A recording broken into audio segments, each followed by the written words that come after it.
In today's video, we're going to troubleshoot the common issue of Telegram bots not working. Whether you're a developer or just a user trying to utilize a bot, I'll guide you through some easy fixes, so let's dive right in. First things first, let's check the bot status.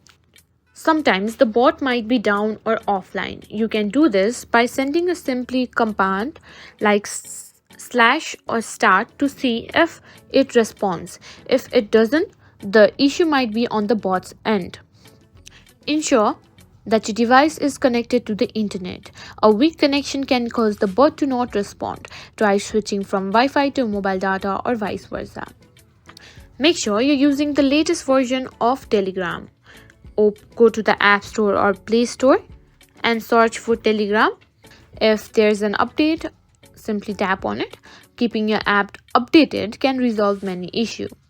If you're a bot owner or developer, make sure the bot has the necessary permissions to operate.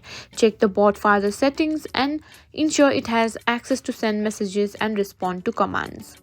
To isolate the issue, try using a different bot. If another bot works, the problem may be specific to the one you're trying to use. If not, the issue could be on your end. If none of these steps work, consider reaching out to Telegram support or the bot developer. They may have additional insights or be aware of ongoing issues. And that's it. With these troubleshooting steps, you should be able to fix the issue with your Telegram bot not working.